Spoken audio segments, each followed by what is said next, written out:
quoi votre truc ? C'est quoi votre truc ? Avec une exposition, l'exposition Suisse Presse Photo 23, qui met en lumière la sélection des clichés de presse les plus frappants de l'année 2022, avec un focus sur les événements qui ont marqué la Suisse. Parmi les 130 œuvres exposées, les visiteurs sont particulièrement touchés par des reportages émouvants sur le conflit ukrainien notamment, et des séries captivantes sur le changement climatique. Ces images qui abordent également des problématiques sociales telles que la condition des travailleurs agricoles non déclarés. Elles rappellent la puissance indéniable de la photographie qui résiste à l'ère du numérique et la profusion d'images. On en parle ce matin avec Marie-Hélène Pellet, conservatrice justement au château de Prongin, qui est là pour nous parler de cette exposition. Bonjour et bienvenue. Merci, bonjour.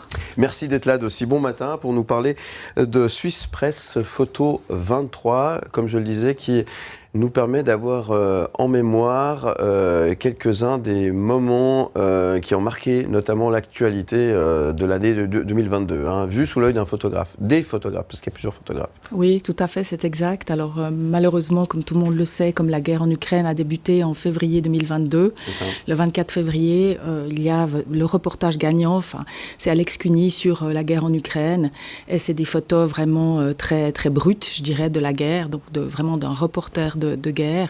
Notamment, on voit des soldats russes tués, surpris par des Ukrainiens qui étaient en train de mettre des mines. Et voilà, vous voyez un amas de corps sur la route ou des amas de corps de civils qui vont être mis dans des fosses de fortune. Donc ça nous rappelle vraiment les conditions de guerre, un peu les charniers qu'on a découverts aussi après la Deuxième Guerre mondiale.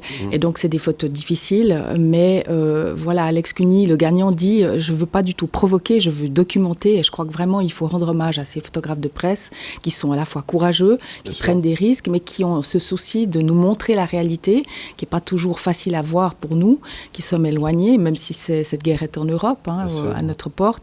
Et donc, il faut le rappeler, oui. Et donc, ces photographes, c'est pas du tout de faire du sensationnel, mais c'est de documenter. Et c'est vrai que c'est des sources aussi pour les historiens de demain, ces archives photographiques. Ouais. Et donc, nous, étant un musée d'histoire suisse, c'est une source très, très importante pour nous, finalement. Donc, alors, c'est vrai que cette édition est quand même assez difficile, dans le sens que, le premier reportage, il y a Dominique Nard aussi, qui a fait aussi un autre reportage sur la guerre en Ukraine. Et puis, comme vous le disiez très justement, il y a des problèmes climatiques, alors assez dramatiques. On le voit aussi avec World Press Photo.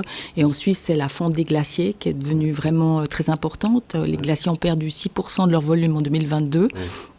Et puis, des problèmes d'enneigement. Et ça fait la une des journaux entre ceux qui veulent maintenir. Et ceux qui cassent les glaciers. Voilà. Donc, c'est compliqué. Notre monde n'est pas si rose que ça. Ouais. Effectivement, c'est pas une exposition, on va dire, on va ressortir avec le sourire. Mais par contre, ça va nous laisser une trace. Mais c'est important, effectivement, de pouvoir peut-être de temps en temps se rappeler que pas très loin de chez nous, finalement, il y a des choses qui se passent et que c'est quand même assez violent.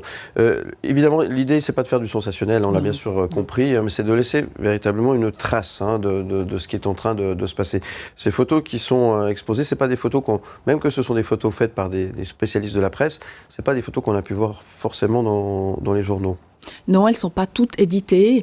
Bon, la plupart ont quand même été éditées dans différents supports, médias, journaux, mais certaines n'ont jamais fait. Je pense peut-être au portrait de Peter Bixel, qui est un grand journaliste, un monsieur âgé maintenant, très beau portrait, qui a eu le premier prix de Karine Hofer. Et donc, dans son environnement, on comprend à la fois la psychologie du personnage, parce que c'est un vieux monsieur, mais qui a les yeux écarquillés, donc qui est encore très curieux et ouvert sur le monde. Puis en même temps, on voit son intérieur, donc on sent sa psychologie. ont quelques photographié ça. Je ne suis pas sûre que ce portrait, par exemple, assez intimiste, et puis dans des couleurs un peu à la flamande, école flamande, ait été publié. Donc voilà, il n'y a pas tous les... Et puis, il y a quand même des reportages, alors plus gais, il faut aussi le dire, par exemple, de Karine Bauzin sur Genève-Plage, des couleurs pop, floridiennes, et ça fait du bien aussi, voilà. Oui, c'est important, de voir ce lien social de personnages. C'est un autre univers, oui, effectivement. Juste pour revenir sur cette exposition, le constat, il est aujourd'hui qu'effectivement, c'est pas très rose, ce qui se passe en termes d'actualité aujourd'hui. Et quel constat faites-vous ? Quel est le retour que vous avez des visiteurs de cette exposition, justement ? Moi, je dirais que ils aiment toujours bien cette idée de rétrospective, de se souvenir de cette année 2022. Mais c'est vrai que je pense que cette année, beaucoup de gens ont dit je trouve que ces 2 éditions, que ça soit World Press Photo et Swiss Press, c'est vraiment difficile. C'est cette réalité qui est... Oui, il n'y a pas tellement d'optimisme que ça soit... comme vous l'avez dit, il y a aussi le problème des migrants. Il y a toujours autant de migrants sur ces bateaux qui décèdent, sur ces barques de fortune. Il y a ces migrants aussi un peu invisibles en Suisse qui travaillent dans le domaine agricole mais qu'on ne connaît pas, qui viennent des pays de l'Est. Et puis vraiment le problème climatique devient vraiment généralisé. En Afrique c'est la sécheresse, mais en Océanie ou en Nouvelle-Galles, en Australie, c'est des inondations incroyables. Et en Suisse c'est vraiment le problème de l'enneigement, de l'assèchement aussi des petits lacs de montagne. Donc là il faut qu'on se réveille, je crois. Mais donc ça nous rappelle les urgences, je dirais peut-être aussi. C'est anxiogène, tout ça. Ça fait peur, effectivement. Mais l'idée, c'est quand même un petit peu de faire réagir. Alors, il y a l'idée de laisser une trace, une archive, une archive, c'est juste, oui. C'est le mot, effectivement. Mais c'est peut-être aussi pour déclencher peut-être une prise de conscience. Oui, aussi, alors tout à fait. Je me souviens d'une journaliste photographe, Cathy Gannon, qui a beaucoup travaillé avec des photographes de presse, et qui disait, les photographes de presse, ils vont essayer de vous montrer la réalité très objectivement, et puis à nous de voir si on veut ouvrir les yeux sur ce monde et quel rôle on veut jouer. Est-ce qu'on veut devenir actif après avoir vu ces photos? On se dit, même mon petit précaré, je fais quelque chose, je me mets d'une association. Enfin voilà, il y a 1000 façons d'agir. Je suis bénévole, etc. Ou je ne fais rien, je suis passif. Mais enfin voilà, déjà d'accepter de voir cette réalité, c'est déjà un premier pas, je dirais. Prenez le temps d'aller visiter cette exposition au château de Prangin. Je vais vous poser une question tout ça, mais à partir de quel âge est-ce que les ados peuvent venir voir? Parce que eux aussi, c'est l'avenir, ils doivent voir un peu ce qui est en train de se passer. Si on doit peut-être déclencher des prises de conscience, ça doit commencer assez vite. Le problème, c'est qu'il y a des images qui sont quand même relativement dures à regarder et à comprendre. Tout à fait, c'est une très bonne question. Alors, rassurez-vous, on a mis des panneaux, en fait, attention, avertissement, personnes sensibles, s'abstenir. Notamment dans World Press, il y a une salle consacrée justement aux photos de guerre en Ukraine, et c'est vraiment assez difficile. Il y a des militaires amputés, etc. Donc là, on avertit le public, les gens peuvent sauter cette salle, si vous voulez. Et puis, je dirais qu'on propose des ateliers pour aussi les classes, je dirais dès 10-12 ans. Oui.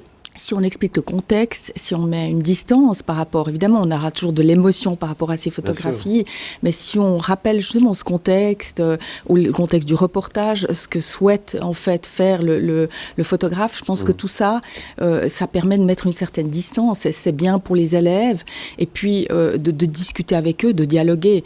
S'ils se sentent un peu choqués, il faut vraiment, je pense, aussi à chaud parler avec eux. Et vous avez des retours, justement? Oui, alors justement, non, alors pas encore. On va proposer ces ateliers pour les écoles de Genève. Oui, ce sera en mois de novembre, fin novembre, et puis janvier-février. Et avec une photographe de presse qui explique aussi ce qu'elle travaille, parce qu'en fait, la légende d'une photographie de presse est très importante, aussi importante que l'image. C'est un va-et-vient entre un texte et une image. Et si la légende, c'est vrai que sans légende, on peut tout imaginer, et ça effraie encore plus.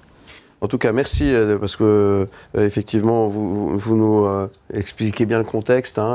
Vous ête là pour guider aussi les gens durant l'exposition. On a des guides, en fait, c'est pas forcément moi-même, mais on a des guides formés qui font ça avec grande empathie, je dirais. D'accord. Et puis de l'expérience de la photographie de presse. Cette exposition est à voir jusqu'au 25 février 2024. Pour Swiss Press, oui. Pour Swiss Press, effectivement. Il y a d'autres expositions, très brièvement, on peut le dire. Il y a d'autres choses à voir au château de Prangin en même temps. Aussi. Oui, alors World Press jusqu'au 17 décembre. Oui. Et puis on a inauguré 2 nouvelles expositions permanentes, des décors, des chefs-d'œuvre des collections du Musée national suisse, dont décors de théâtre, un magnifique bureau de la Verrière du début du 20e. Donc venez, c'est vraiment... Et puis une galerie des portraits, où vous avez des portraits qui s'animent, interactifs, sur l'histoire des propriétaires du château. Donc c'est très ludique, je dirais. Très ludique. Merci beaucoup d'être venue, Marie-Hélène Pellet, ce matin. Je rappelle que vous êtes conservatrice au château de Prangin et que cette exposition se tient jusqu'au 25 février 2024. Belle journée. Merci à vous aussi. Et à très bientôt sur Canal+. Merci beaucoup.